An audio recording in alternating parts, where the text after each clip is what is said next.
Hello friends, welcome back.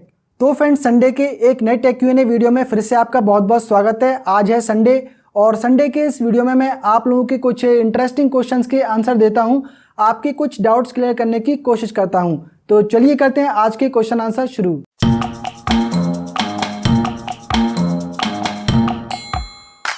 तो पहला question यहाँ पर लेते हैं श्रीकांत नायक जी का। ये लिखते हैं कि LG UR7500 55 इंच और Toshiba 55 inch QLED which TV is better, please suggest me. Shrikant Nayak ji, यहाँ पर आपने तोशिबा का मॉडल नंबर मेंशन नहीं किया, कौन से मॉडल से आप कंपेयर कर रहे हैं, लेकिन तोशिबा का एक QLED टीवी है M550LP, वो काफ़ी बढ़िया टीवी है। उसकी पिक्चर क्वालिटी वगैरह काफ़ी बढ़िया है, फीचर्स भी उसमें थोड़े से आपको बेटर मिलेंगे LG UR7500 के कंपैरिजन में। तो यहाँ पर आपको तोशिबा M550LP मॉडल परचेज करना चाहिए। हालांकि LG का UR7500 मॉडल भी काफ़ी बढ़िया है, वो भी अगर आप परचेज करेंगे तो बिल्कुल भी रिग्रेट नहीं करेंगे। वैसे इस टीवी में आपको LG का मैजिक रिमोट कंट्रोल नहीं मिलेगा, वो आपको सेपरेटली परचेज करना पड़ेगा। तो यहाँ पर आई थिंक बेटर रहेगा कि आप Toshiba M550LP QLED TV purchase करें। अगला यहाँ पे क्वेश्चन लेते हैं सुधीर माथुर जी का। ये लिखते हैं कि सर, मैं एसर का 32 इंच टीवी लिया है, उसमें स्क्रीन में लाइनिंग प्रॉब्लम आ रही है और मैं कस्टमर केयर को कॉल भी किया है, 15 दिन हो गए हैं और कोई भी सॉल्यूशन नहीं मिला, कृपया बताएं अब हम क्या करें। सुधीर माथुर जी, देखिए इसमें तो कुछ नहीं किया जा सकता है, आप कंप्लेन ही कर सकते हैं और अगर ये लोग नहीं सुनते हैं तो फिर आप कंज्यूमर फोरम में कंप्लेन कर सकते हैं।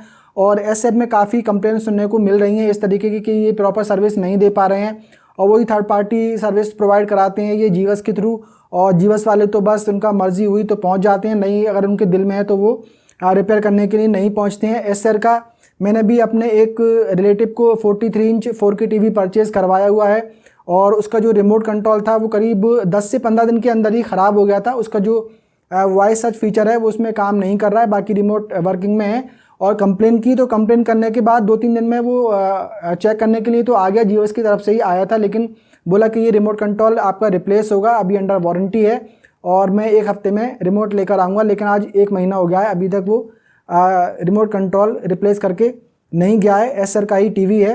तो इस तरीके की कंप्लेन काफ़ी सुनने को मिल रही हैं। तो अब आप यहाँ पर क्या कर सकते हैं, www.consumerhelpline.gov.in पे लॉगिन करें और वहाँ पे आप अपनी कंप्लेन सबमिट कर दें। थोड़ा सा 1 हफ्ते का टाइम लग जाएगा, लेकिन वहाँ से कोई कॉल जाएगी इनके पास में और कोई नोटिस जाएगा, तो फिर ये तो लोग हो सकता है कि थोड़ा सा जल्दी एक्शन ले लें और आपका टीवी रिप्लेस कर दें। तो ये वेबसाइट है, इस पर जाके लॉगिन करके आप अपनी कंप्लेन सबमिट कर दें और जो भी आपके फोटो वगैरह क्लिक कर लें, जो भी लाइनिंग वगैरह आ रही है और उसको भी आप साथ में अटैच कर दें। अगला यहाँ पे क्वेश्चन लेते हैं मिंटू चौधरी जी का। ये लिखते हैं कि view glow LED versus LG 8040 कौन सा लूँ।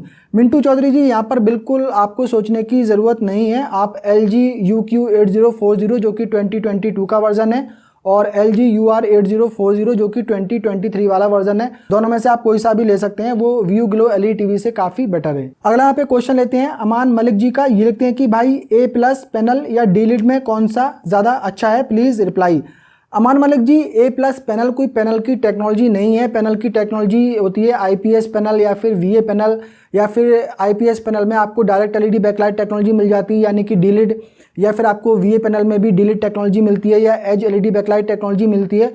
तो वो टेक्नोलॉजी होती है। A+ कोई पैनल टेक्नोलॉजी नहीं है, ये जस्ट एक ग्रेडिंग सिस्टम है। जैसे कि स्कूल में बच्चों को ग्रेडिंग सिस्टम दिया जाता है कि A+, A++, B+, तो वो ग्रेडिंग सिस्टम है। पैनल की क्वालिटी को वो डिफाइन करता है कि किस क्वालिटी का पैनल है, उसमें कोई इशू तो नहीं है, उसमें कोई किसी भी तरीके का कोई कलर डिस्टॉर्शन तो नहीं है, कोई पैनल में कोई डिजिटल नॉइस तो नहीं है। तो जस्ट वो एक ग्रेडिंग सिस्टम है, बाकी पैनल की कोई टेक्नोलॉजी नहीं है। अब वो एक A+ ग्रेड IPS पैनल भी हो सकता है, A+ ग्रेड VA पैनल भी हो सकता है, A+ grade IPS panel with D-Lid technology भी हो सकता है, A+ grade IPS panel with edge LED backlight technology भी हो सकता है। तो ये आप ध्यान रखें, A+ ग्रेड कोई पैनल की टेक्नोलॉजी नहीं है और जस्ट कस्टमर को थोड़ा सा अट्रैक्ट करने के लिए, एक तरीके से कह सकते हैं बेवकूफ़ बनाने के लिए इजाद किया गया है। अगला यहाँ पे क्वेश्चन लेते हैं माई रूल्स 8633 का। ये लिखते हैं कि 32 इंच LED के लिए नेक्सॉन स्टेबलाइजर यूज़ कर सकता हूँ क्या सर, प्लीज़ जवाब दीजिए। अगर आपके एरिया में वोल्टेज में फ्लक्चुएशन ज़्यादा नहीं होता है, बार बार नहीं होता है, हाई वोल्टेज ज़्यादा नहीं आते हैं, लो वोल्टेज ज़्यादा नहीं आते हैं,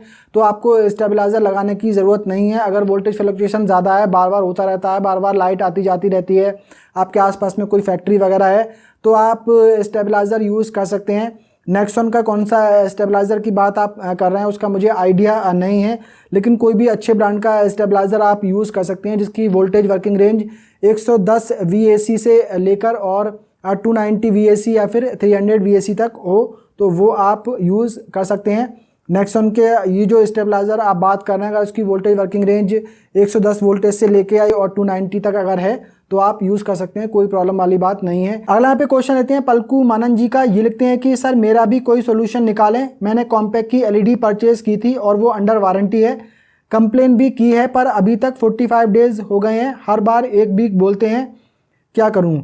पलकू मानन जी देखिए, जैसा कि मैंने अभी पिछले कमेंट में एक बताया कि इसमें देखिए कुछ भी नहीं कर सकते हैं, सिर्फ आप कंप्लेन ही कर सकते हैं। अगर ये नहीं सुनना है तो फिर आप कंज्यूमर फोरम में कंप्लेन करें। 45 डेज़ तो आई थिंक बहुत ही ज़्यादा हो जाते हैं। एक यही प्रॉब्लम रहती है बजट कैटेगरी के ब्रांड की, बस इनका टीवी परचेज़ कर लो और उसके बाद में तो फिर इनके साथ में फंस जाओ। तो आप भी जो है consumerhelpline.gov.in पे लॉगिन करके आप इसकी कंप्लेन कर दें, और क्या प्रॉब्लम है एग्जैक्टली वो आपने यहाँ पर मेंशन नहीं किया है।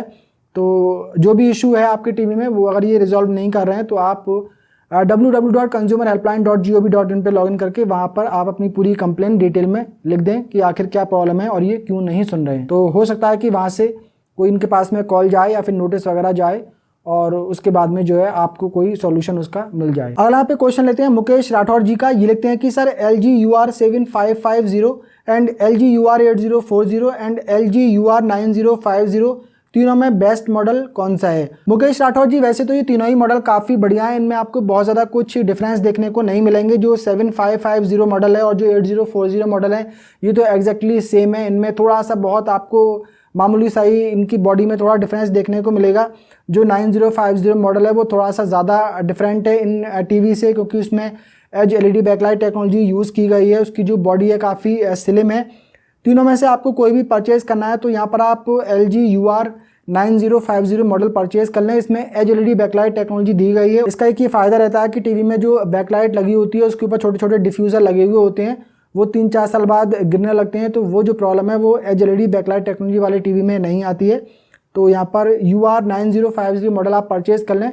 टीवी थोड़ा स्लिम भी है और जो ओवरऑल पिक्चर क्वालिटी भी उसमें काफ़ी बढ़िया मिल जाती है।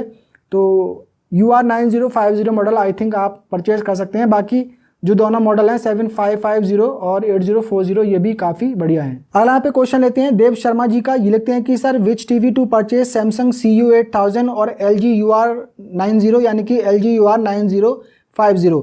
देव शर्मा जी, वैसे तो ये दोनों ही टीवी काफ़ी बढ़िया हैं और जो लास्ट ईयर के LG का टीवी मॉडल था UQ9000 और सैमसंग का था BU8000, उनसे अगर इन दोनों ही टीवी मॉडल को कंपेयर करेंगे तो बहुत ज़्यादा उनमें कोई डिफरेंस नहीं है। ऑलमोस्ट सेम फीचर आपको मिलते हैं, सेम ही बिल्ड क्वालिटी वगैरह मिल जाती है, तो इनमें बहुत ज़्यादा डिफरेंस नहीं है। और यहाँ पर जो ये दोनों ही टीवी मॉडल हैं, दोनों ही टीवी मॉडल में edge LED backlight technology use की गई है।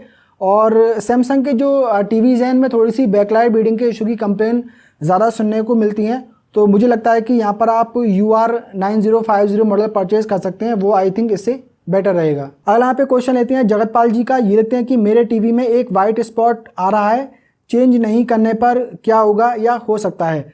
जगतपाल जी, जो LED टीवी में बैकलाइट लगी हुई होती है, बैकलाइट स्ट्रिप होती है, उनके ऊपर SMD छोटे छोटे बल्ब लगे हुए होते हैं और उनके ऊपर रिफ्लेक्टर लगे हुए होते हैं, उनको रिफ्लेक्टर डिफ्यूज़र भी बोला जाता है। तो वो अपनी जगह से गिर जाते हैं तो उतने हिस्से में आपको वाइट स्पॉट नज़र आएगा, क्योंकि फिर वो लाइट उसकी रिफ्लेक्ट नहीं करती है, तो वो फोर्सफुली जो है डिस्प्ले पे दिखती है, इस वजह से वो वाइट स्पॉट वहाँ पे नज़र आता है।